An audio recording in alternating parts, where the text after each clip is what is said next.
The 6 o'clock news from the BBC with Sue Lawley and Philip Hayton. Good evening. The headlines at 6 o'clock. Mrs Thatcher has declined for the moment to clear the name of Lord Rothschild, to say that he was not a Soviet spy, the so-called fifth man.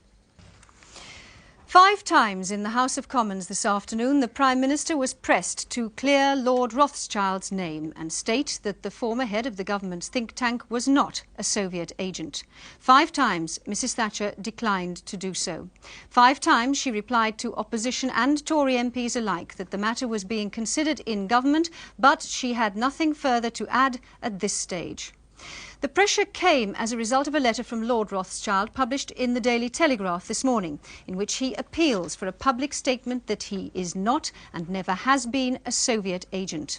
Roy Hattersley, the Deputy Labour leader, called the Prime Minister's response extraordinary and preposterous. He demanded Lord Rothschild's name be cleared.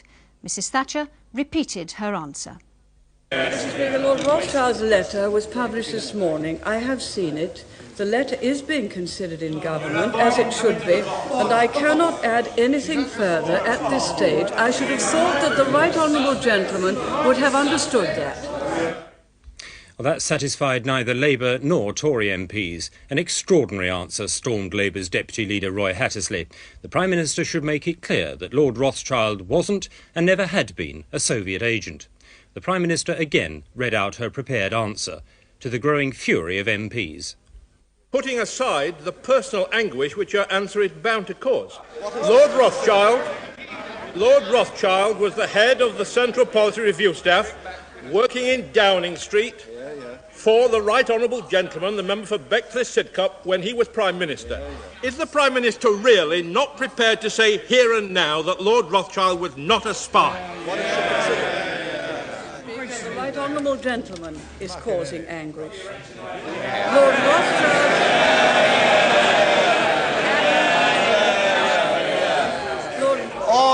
letter was published this morning. I have seen it. The letter is being considered in government, and I cannot add anything further at this stage.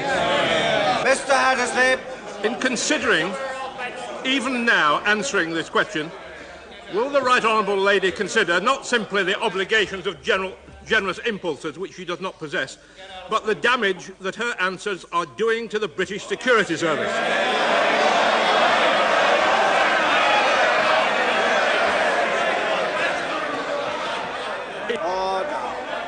It is preposterous to continue to give the impression that we are infiltrated with moles. Although prominent in public life, Lord Rothschild guards his privacy. A reticent man, for many years involved with highly confidential work at the centre of government. He's had close contact with influential figures, not least in the security services. Anthony Blunt, a close friend whose treachery he found hard to come to terms with. How could you have believed in this person and admired him when all the time it was a double life? Well, what's the answer to that question? What is the matter with you? How is it you didn't notice it? There is no answer.